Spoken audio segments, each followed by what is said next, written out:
Joining me this next hour is one of the most controversial and best-selling conspiracy authors, David Icke. Joining me all the way from the UK, he's here to talk about what's going on in the world around us right now as we enter a new paradigm, one filled with many different possibilities. And I am just so thankful that he's here. Thank you, David, for joining me. Welcome. Did we lose him? I lost you. Oh, you lost me. Well, I'm here, and I can hear you. I'm back again now, though. Okay, great. Welcome so much. So what's going on in the world? I just love to hear your thoughts. There's been so much change since you've last been on. And, there's been elections here in the States, and I know you have quite a bit to say about the new presidency here, and I'm quite interested in your thoughts. Yeah, well, what's happened in America, and not just America, because I've been to other countries recently, India, South Africa, etc. There's been a mass mind control coup on the minds of enormous numbers of people called Barack Obama. You see, one of the things that kind of has really got me head shaking in the last few months and weeks is to see significant numbers of people who have come to an understanding of how the political system is rigged, how the two political parties in America, as in Britain and elsewhere, are actually masks on the same face, how they are funded by the same people and manipulated by the same people to a common agenda, which is a centralized Orwellian global state with a world government, world central bank, world army, microchip population, and a single global currency, which will be electronic, not cash. And yet, because of the hype surrounding Obama, they've suddenly taken on this fantasy that even though all that's true and they accept it, this guy is different, and that somehow a person of truly independent mind and integrity has been funded to the presidency by record funding in American history, great swathes of it from Wall Street sources and other sources, because he said, and he said many things that actually are sleights of hand or blatantly untrue, that he has not taken money from lobby groups. No, but he's taken vast amounts of money from law firms that represent lobby groups. So please, this is me you're talking to, Barack. And what we're looking at here is a presidential version, Hillary, of this technique that I've been talking about for goodness knows how many years, what I call problem, reaction, solution. This is the technique, for those who haven't heard me talk about it before, whereby you want to change the society, you want to change something, and you know that if you announced it openly, you get a massive anti-reaction from the public. So you don't announce it openly. First of all, you create a problem covertly, terrorist bomb, economic collapse, whatever. You then, through an unquestioning mainstream media, tell the people what you want them to believe, both about the problem and the cause of it, and either the events or the people that are behind it, which isn't true. They're just fake stories. You want the people at stage 2 then to be frightened, to be horrified, to be angry, and you want them to say, basically, something must be done. What are they going to do about it? At which point you then offer the solution in changes in legislation and other actions that change society openly to solve the, quote, problems that you have yourself covertly created. So if we take this to the Bush-Obama situation, Bush was brought in just as a front man. I mean, I don't think anyone, do they, in their right mind, believes he was running America, to create massive problems. And that's what's happened. Military problems, foreign wars, and, of course, this enormous financial collapse, the worst of which we've not even begun to see, because I've likened this economic situation to controlled demolition of a building where the charges go off. In other words, you see there's a problem, but for some reason the building seems not to move for a split second and then collapses. Well, we're in that split second in terms of the economic situation, and it's all planned and it's all engineered. So all those big problems were created by the Bush administration. And what happened? People were outraged. They're fearful. Of course they are, with the economic situation and all the rest of it. And now along comes the solution, Barack Obama. And, you know, when you are faced with big problems, you become open to solutions that you would have rejected and protested about before. And this man, with a smiling face, with the strings attached, the people like Rahm Emanuel, he's White House Chief of Staff, and all these other people, particularly a guy called Zbigniew Brzezinski, who's been his mentor for years, and indeed decades. And if you read Brzezinski's books, going right back to the late 1960s, 1970, up to the present day, he writing about an Orwellian state that's coming, in which an elite would control the population, not least through massive surveillance. And he's been talking in more recent books, I think one in 2004, about the need for a compulsory community service for all young people in America. And, hey presto, stands back in amazement, that's a key part of Barack Obama's policy.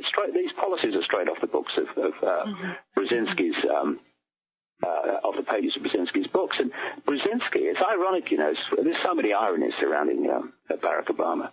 He's going to send, he says, vastly more troops into Afghanistan to fight the Taliban. Well, how ironic that his mentor was the man who started it all, and he's openly admitted it.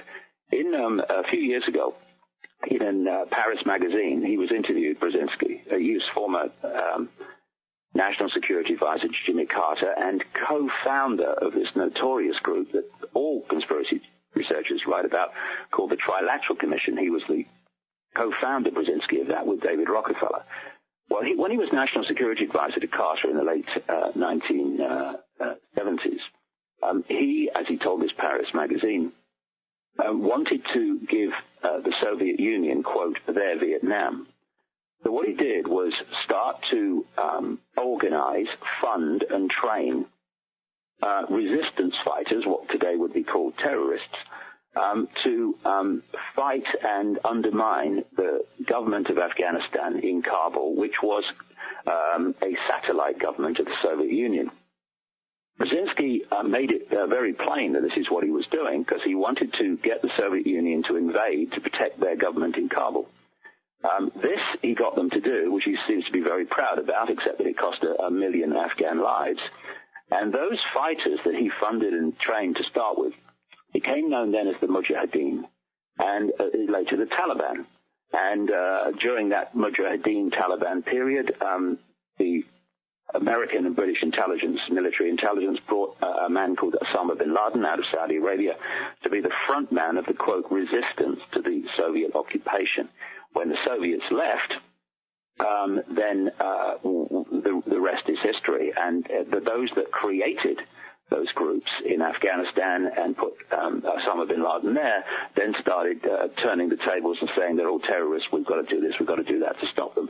So the man who created the situation in Afghanistan today is actually the mentor of the man who says we've got to send more troops in to sort it out. And that's just one example. There are endless contradictions and ironies surrounding Obama. He is just another political opportunist spawned by one of the most corrupt political systems in the world in Chicago. And he has had close contact and funding and support from some deeply, deeply corrupt people there. And we're looking at a fantasy, Hillary, when we see a man who's peering over the horizon with a halo around his head, who's going to change everything. Yeah. Do you think that no matter who won, because it was always odd to me that McCain brought in Sarah Palin, which just didn't make much sense, and it just didn't fit quite with me. It just seemed like he was kind of doing that in some way to sabotage that aspect of the race. And so I was one of those kind of swept up in the whole, oh my gosh, it's going to change everything. And I found myself personally very swept up into that. And I read an article, in fact, it was on your website, about the similarities between his speeches and the uses of hypnosis, which I'm very familiar with. I'm not, certified in hypnosis, but I understand the principles of hypnosis, and the amount of similarities between the mass hypnosis techniques that are used and written right into his speeches was just eye-opening for me. So after I read that and I began to step back, I could kind of feel, the veils, the clouds kind of clear for me, and I was able to see, maybe this is, and so what it feels to me is exactly what you just talked about. And of course, when I talk about this to anybody, just even the idea slightly that, this may not be as clear cut and hopeful as it looks, I just get all kinds of reactions. I get looked at like I have 5 heads. So what do you think is, how swept off our feet have we really been by him? I live in the States, so I see my whole country really just have been fallen to the floor and throwing, big, huge, wonderful parties that he's been elected. And it really is just a little amazing to watch the whole phenomena work. Do you think he's aware that he's been put into this position, or do you think he has good intentions of coming into this position, but the people behind the scenes are using him? No, this man's well aware. Well aware. I mean, he has a record in Chicago, a horrific record of supporting deeply corrupt people. He is a man who supported a man called Tony Rezko, a deeply, deeply corrupt man who's now in jail for fraud. And in Chicago, in Illinois, they have an organization. It's a cross-party organization called, it's known to researchers as the Illinois Combine. And they stitch up Illinois and Chicago. And Rezko was involved in that. And Barack Obama is a product of that network. And Rezko was given contracts to run public housing through his private company, and given millions and millions of dollars of public money to do so, and allowed those buildings to go into such appalling states of repair, which ironically poor black people in that area in Chicago were suffering enormously from, to the point where sewage was coming up through the kitchen sink. Some of them had to be pulled down. He also set up a network, Rezko, where he was so connected to those that ran Chicago and that Illinois Combine that he actually went to businesses and demanded money for them to have access to the people that gave out the contracts for the Chicago City Authority. And he's in jail for all that stuff now. Now, this is not a man who Barack Obama met on a corner once at a cocktail party. This man was fundamentally connected to him for years. There's so many of these stories surrounding him, but they've been kept quiet. He has been sold to the people so he can sell back to the people the solutions to the problems that have been coldly engineered. And he's going to be selling or promoting fundamental Orwellian changes in society as community coming together, community service, and all this stuff. You see, George Bush and Dick Cheney were so blatant warmongers, there's no way they were going to sell a draft. But this guy could do it to large numbers of people. And he's got a honeymoon period, which will probably be longer than most. And I think with the forces behind him are going to use that to push through a lot of change very quickly. This thing about change, we want change. Saying you stand for change in politics is, to borrow a phrase, the last refuge of the scoundrel. They all do it. They're doing it in Britain now. And for what reason? Because the system that these people represent has invariably, at any point, got vast numbers of people who are not happy with their status quo. They're not happy with their lives. They're not happy with what's happening in their country. So anyone who comes along and says, I stand for change, immediately their ears prick up. If you go back to when Bill Clinton another used car salesman, was running for president in the 90s. He was repeating the same mantra: I stand for change, we need change, and all the rest of it. But none of them, and most specifically Obama, have never, through that entire election campaign, specified what they mean by change, what they mean by hope, what they mean by something to believe in. And that's for a very good reason. What they did with Obama was create a blank screen, in effect, by using these vacuous, meaningless, without specific terms of hope, change, and something to believe in, so that he had not at any point to be specific about what he meant by that, because once you're specific, loads of people go, oh, if that's what you mean by that, no, don't want that. So you don't be specific. You just stay with the vacuous theme. And what that does, and did, is create a blank screen on which the people you're targeting project upon you their version, their personal version of what those words mean to them. So what that does, Hillary, in this mass manipulation of psychological manipulation, is it makes him all things to all people. And this is how they do it. And then they get in, and then you start to see the specifics, and you go, oh, hold on a minute, I didn't vote for this. Oh, yes, you did. That was the idea. And, the next 4 years, I've got a great friend in South Africa. He's a Zulu shaman called Credo Mutwa, and he saw Obama. This is a man who's as black gets, he's in his 80s now, and he should be welcoming what's happened, but of course he's an intelligent man, so color to him is just the color of your skin. It's the color of your character that he's interested in. And he looked at a television clip of Obama speaking to the mass audience, and he wrote a poem which people can get on my website, davidicke.com, which actually caught Obama absolutely right on in terms of what he is and what his agenda is and what the agenda of those behind him is. And when you have a man, who says, I'm against war, we want peace, and he can sit there with his mouth shut through weeks of the most mass, horrific slaughter of the innocent in Israel and say nothing, and then say, oh, no, we one president at a time. Well, when the bombings happened in Mumbai, India, he was out of the trap as if a gun had been fired to condemn it and what had happened, but not what happened in Israel. And this man is a vacuous pawn of a deeply, deeply corrupt network, and that's going to be obvious eventually. But to those that are caught in the headlights of the oncoming car in the Obama mind operation, it's going to take some time for that to filter down and be accepted. Mm-hmm. Now, you mentioned Israel, so let's go there for a moment. What are your thoughts on what's happening in that part of the world?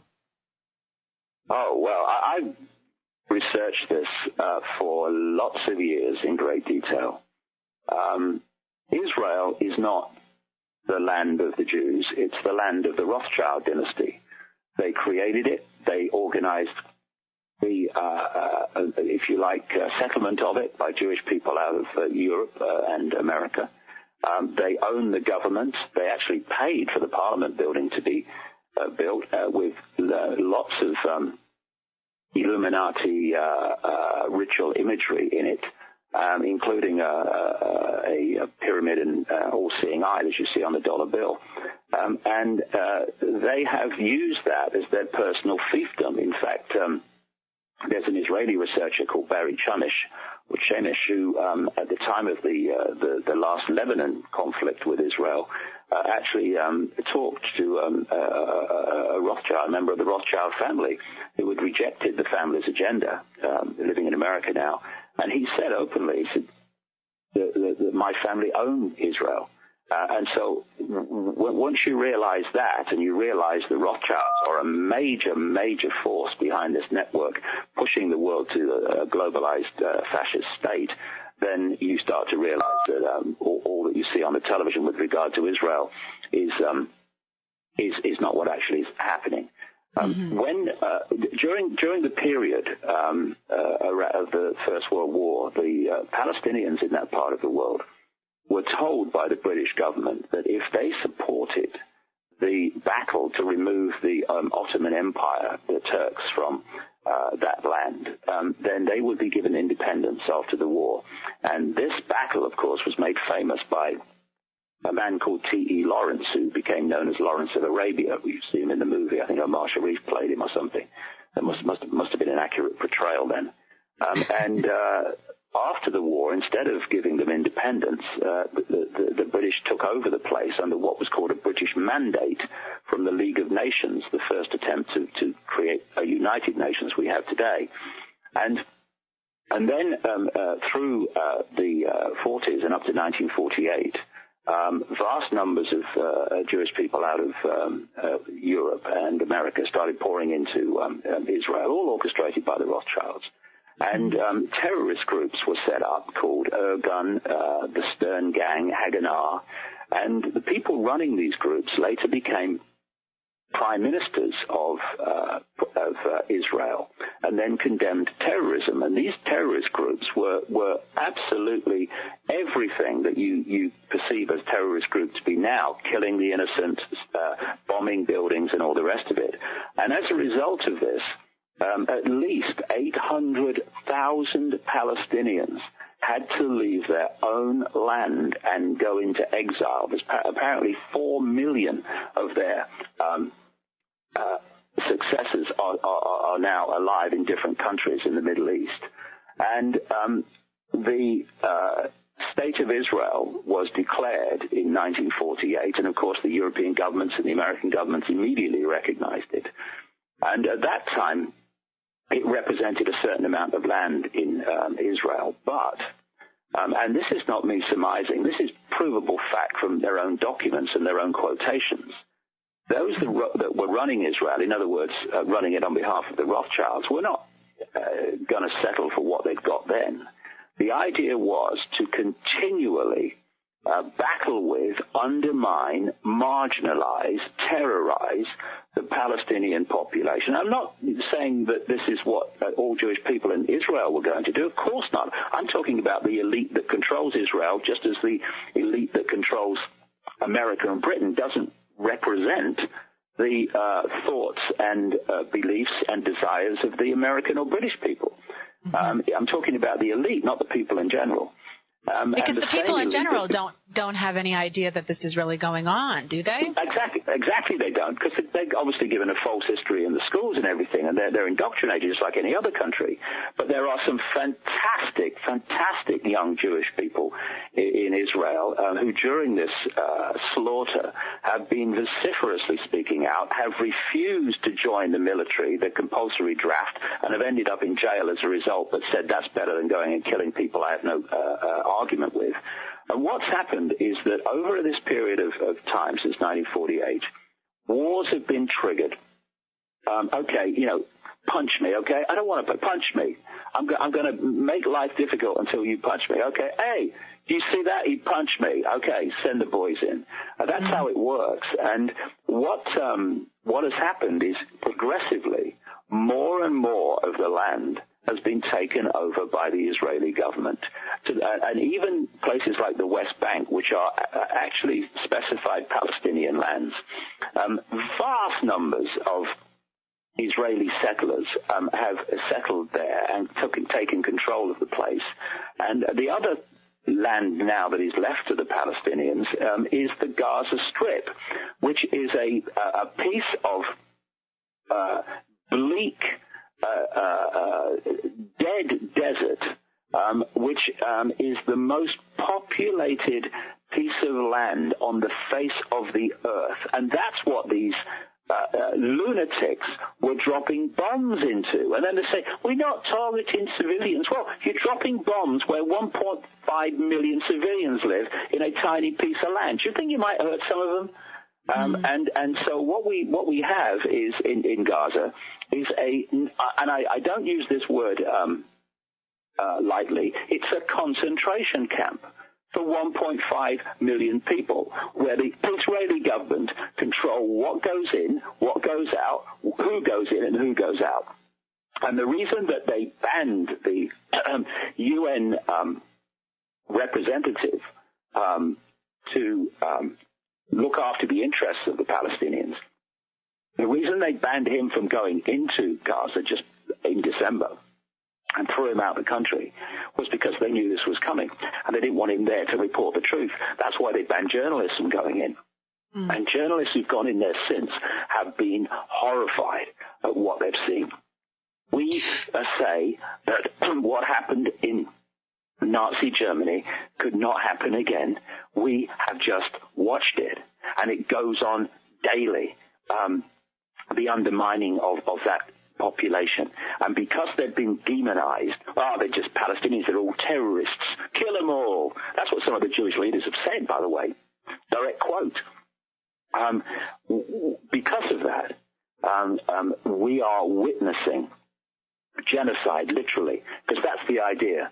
These sick people answering to the Rothschilds, they want no Palestinians in that area. They want the Israeli government to control everything, what they call the Greater Israel, and they're moving towards it by the day.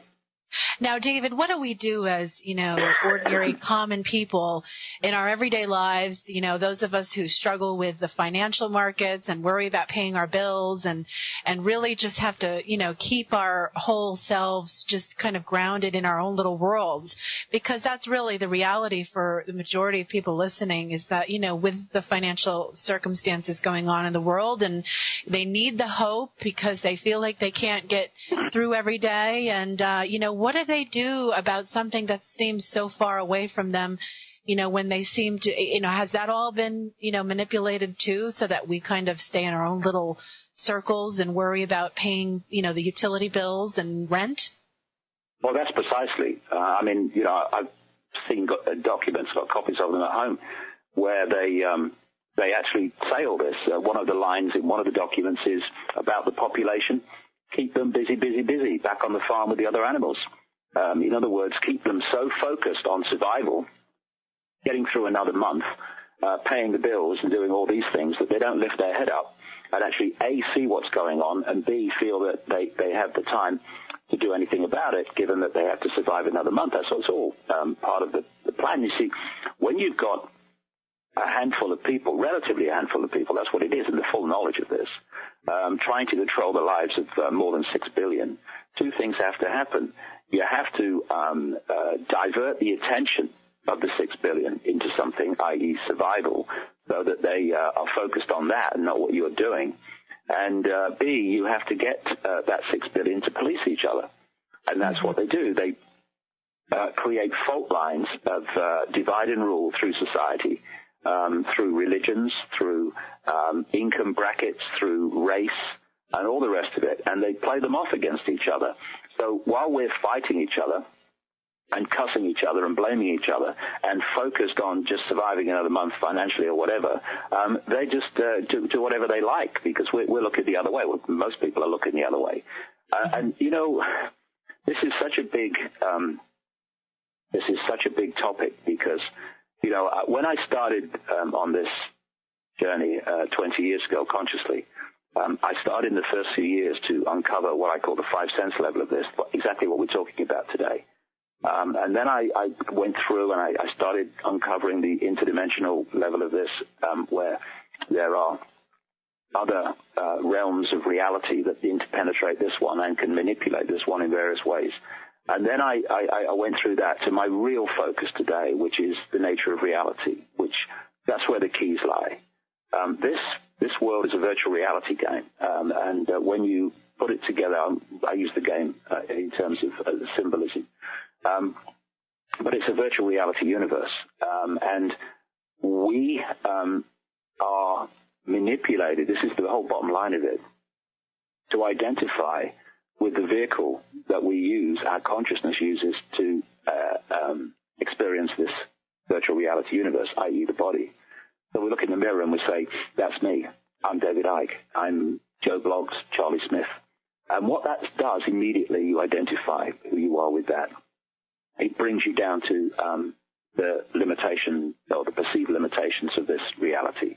You enter I can't, I could never, I'm powerless world of manipulated reality because of the false self-identity you've taken on.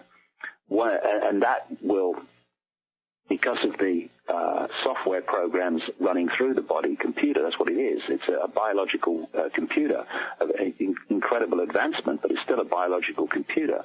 And by biological, I mean it's not like the computer on the desk where it's programmed to react to input, and when you put the data in, it reacts to it as it's programmed to do.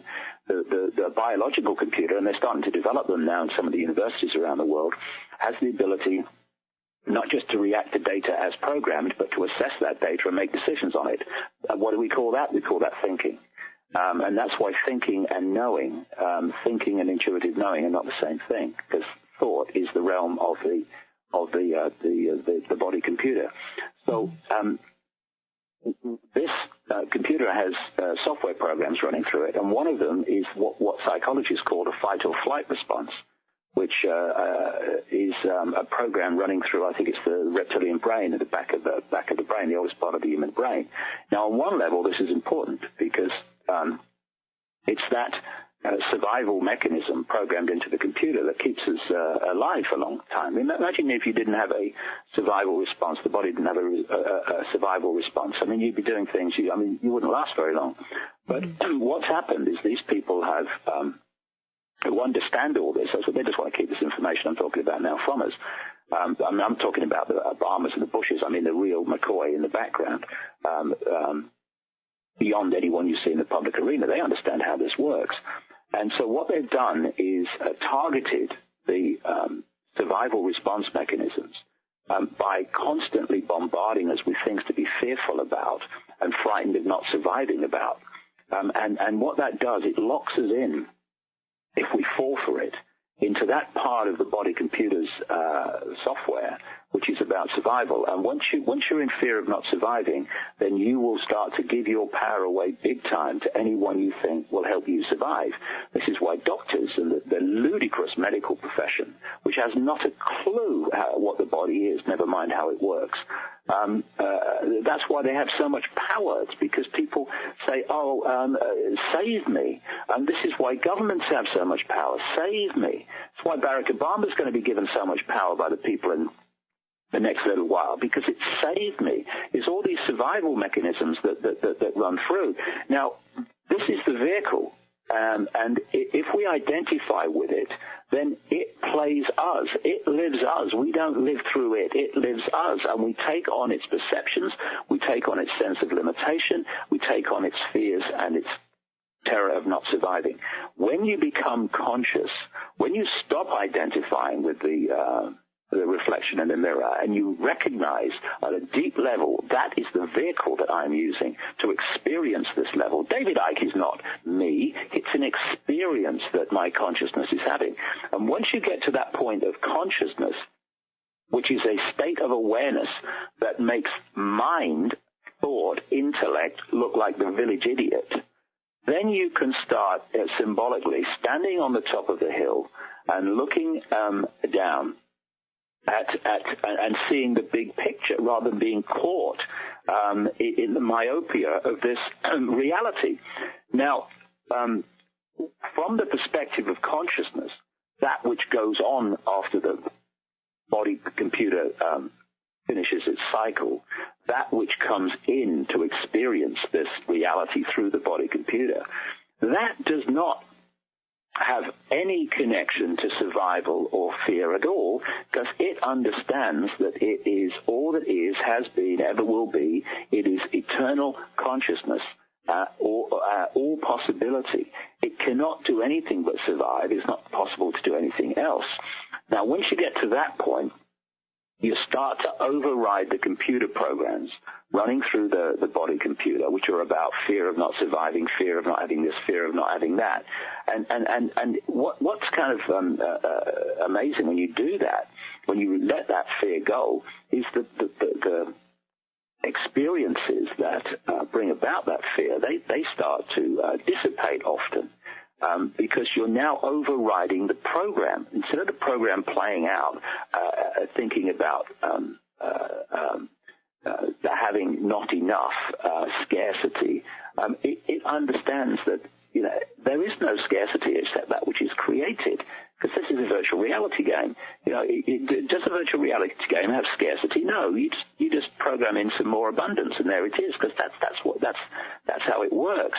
You cannot have scarcity in the infinite realm of consciousness that we experience. You can't.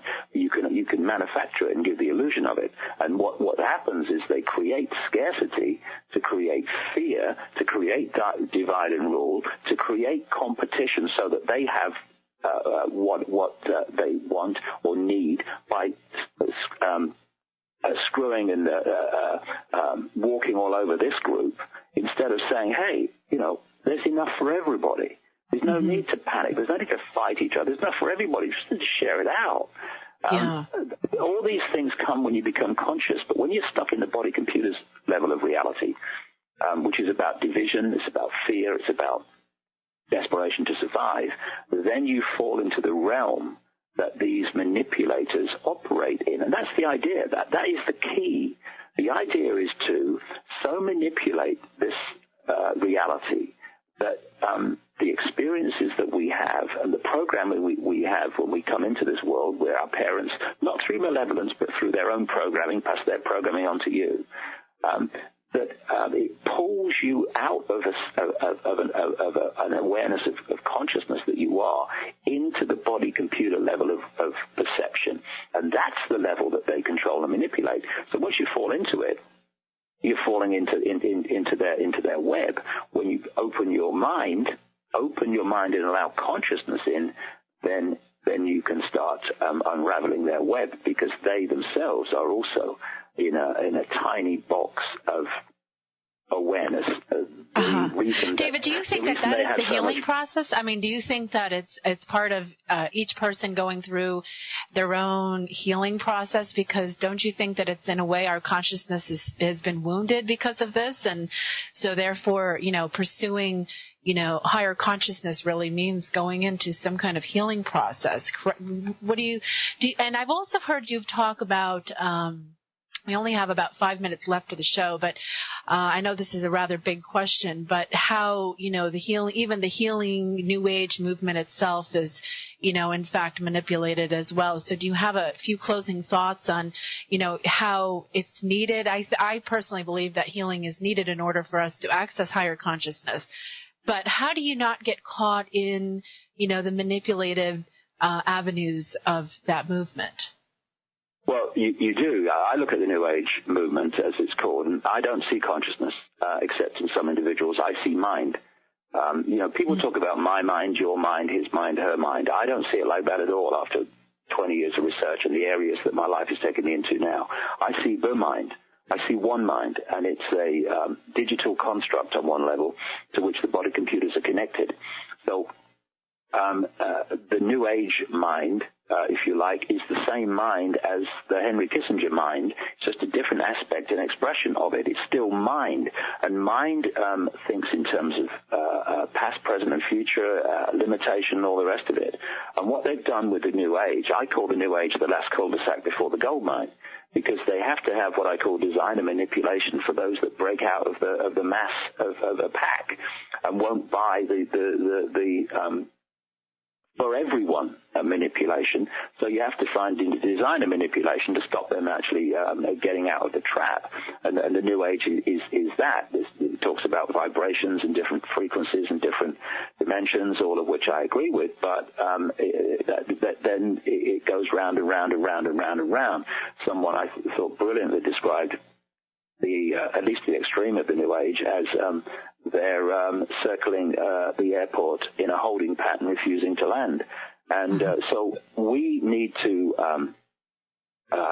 look at our perceptions. Are they based on past, present, and future? Are they based on limitation? Are they based on hierarchy? Because any hierarchical structure is mind. Consciousness doesn't do hierarchy. By the way, consciousness doesn't get wounded. Consciousness is all it is, has it ever been, ever will be. It is all possibility. You don't wound all possibility. What you wound is the mind. the mind aspect. And we have to have, all of us, we have to be in mind to a certain extent. Otherwise, we can't be here. We come in and interact with this reality on the mind level, through the brain, through the left brain, through what we call the intellect. The question is not, are we in mind to a point? We all are. We have to be. How much does mind dominate our perception, and how much does consciousness on the top of the hill dominate our perception? And with a vast number of humans, because of the manipulation and the constant underpinning of it daily, minute by minute, most people are stuck in mind, not consciousness. And the awakening is to awaken to consciousness. And this is why we talk about opening your mind. Yes. Yeah. Opening your mind to allow consciousness in, and then your perceptions change and your life changes. And you know instinctively, without anyone telling you, what you need to do to make a contribution to what's happening now. I think that's really brilliant, and I thank you for, coming on again. It's been a pleasure having you back to talk about some of the issues that we're all facing on some level. And in closing the show today, in closing thoughts, what do you have going on currently? Are you coming out with any new books? Are you having any? Where are you? What's going on with you?